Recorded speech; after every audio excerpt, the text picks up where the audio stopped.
On to our other segment for this week. We have the manager of the Auburn Tigers female team, Amna Kara-Hassan. Welcome to the program, Amna. Thank you.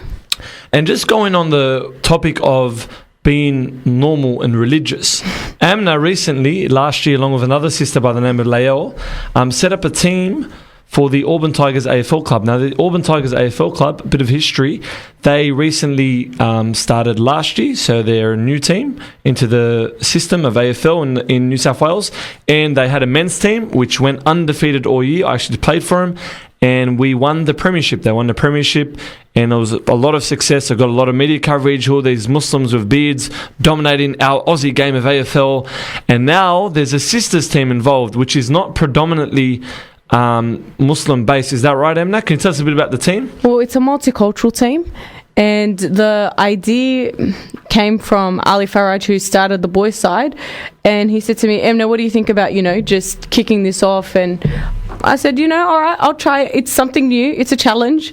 And I got in touch with Lael Kassim because, she grew up around brothers who play AFL. And she was the only person who, she studies sports and exercise science.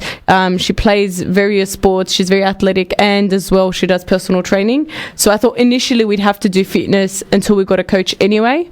So Lael and I had a discussion. And then for a couple of months now we've been training, and the first at least 2 months was just on fitness because it requires a lot of stamina. If you want to play AFL, you're constantly running the whole game. I thought growing up playing soccer and rugby that was overexerting ourselves. We didn't really understand how much until we actually started to just muck around and have games as a team. That's right. For our listeners that don't know, the average AFL player at the elite level will run anywhere between 13 to 15 kilometres per game. Wow. So it's a very physically demanding sport. You're not wrong in that. It is. And Lael's actually, she's brilliant. She herself will run 11 Ks before she comes to train us. So when you go to complain, you sort of feel bad, okay, yeah, sure, of course I'm going to run around and do laps and do whatever you say. So, Lael's, she's been a brilliant coach, and she's an inspiration to the girls because she's so motivated. We knew nothing, so it was really hard for her she's so patient, she doesn't put anyone down, and it was so hard for her to sit there and explain the rules, and she had to do it in a way where she used what people already know and said, okay, see how you do this, just do it this way. So she had a huge task, and I think she's done really well for herself. The girls have played 2 trial games to date, and we have 2 more before the season kicks off, and we've been approached by the media. She was on Tony Negus. George Negus, 6:30 p.m. project. And we've actually got a link on the Y Factor Facebook page about that, so you can check that out after the episode, inshallah. Yeah, and she's also been interviewed, I think, by the Sydney Morning Herald as well. They've run a few articles on her. And it's just because she's doing something that no one's done before. And what the girls in this team will achieve has not been done before. I have a lot of respect for the Lakemba Sports Club and what they've done in establishing an opportunity for young girls to play sport, and keeping in mind the sensitivity both religiously and culturally. I think it might be difficult to overcome, but people shouldn't just give up and say, there's too many issues with it. So let's get some things straight. The team is open to any sisters, could be Muslim or non-Muslim, right? That's right. So how many Muslims do you have on the team at the moment? At least 30. And any non-Muslims? Yeah, there are a few. There are about 3 or 4. Okay, and what are the challenges from your experience being the manager, do you see the girls facing trying to be practicing Muslimah and putting them in an AFL context?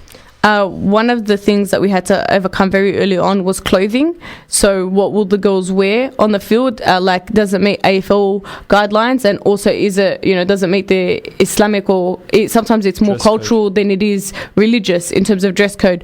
So will their parents or they themselves be happy with what they have to wear?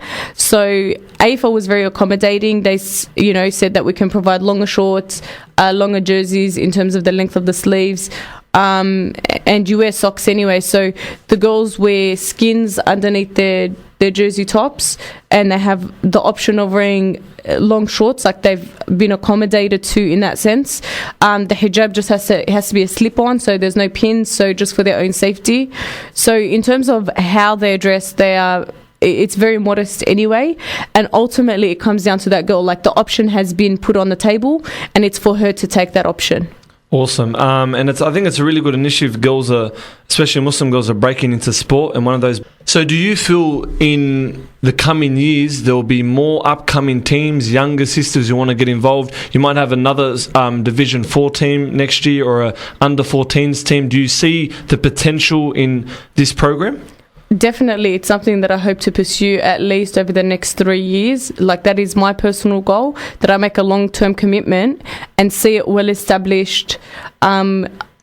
It's funny, most clubs start with the junior side and then they work their way up, but with the girls side we've worked the complete opposite way. So we've started with the adult female side, and when I say adult, like, some of the team, they vary from 17 to about 26, 28 max, I think, but the majority sit in that 20, around 20, 21, 22, like those early 20s, just out of their teenage years.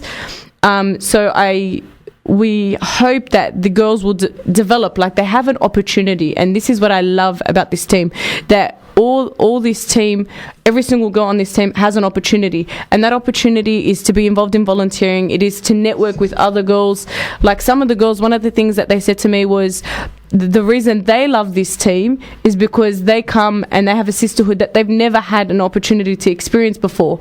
Like, for the brothers, they can go to the mosque, they feel the brotherhood, or they go to Umrah and they feel the brotherhood. I don't think the opportunity is really there for females to feel the sisterhood in a halal environment as well. In a halal environment, and also consistently. Like, you go to training once a week. At the moment we're twice a week until the season kicks off, but you see each other twice a week, and then we have a secret Facebook group where the girls can conversate and keep up to date and post things and share things with each other that the outside world doesn't know about. So they constantly have a dose of each other, and I think that for them, like, that bonding is something that most of us had never experienced before, and it's so powerful. So gives them a sense of empowerment, doesn't it? Not just a sense of empowerment, like, they feel like they belong to something. And I think that is it feels like it ties back in with what Hisham was saying in his article about being embarrassed to be Muslim. Well, for some people it's that they don't know Islam, maybe because their parents didn't raise them with it, or because they don't grow up in that environment, like because of work and uni and things like that. It's not a priority. Some of the girls in this team are more devout than others, like, they're more involved in the community. They take their hijab very seriously, and they provide girls who are not engaged with the Islamic community a whole new perspective.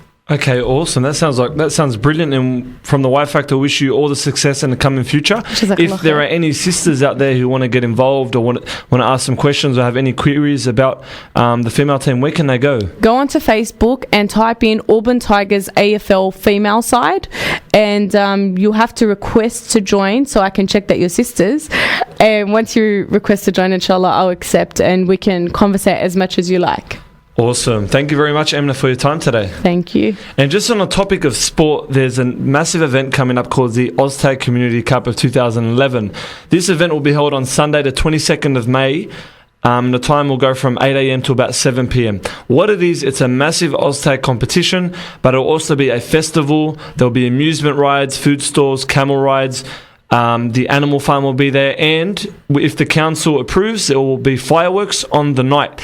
It'll be held at Granville Park in Marylands, on the corner of Woodville Road and Marylands Road. There's over $50,000 in prizes to be won, and the first prize in each category of teams will win a return trip to the Gold Coast. There's a female team, there's a mixed team, there's a men's team, there's under 20s, and there's a over 30s. So players need to register. If you want more information, I'll post the link on the Y Factor Facebook page, or you can go to oztagcommunitycup.com, type that in on Google, and the search engine should come up. It's a brilliant initiative, and they're expecting about 3,000 to 5,000 people on a day, so be sure to be there. Thank you very much for your attention, guys. We're going to now go to a song, And when we return, we're going to wrap up the show. You're listening to The Y Factor on 87.6 FM.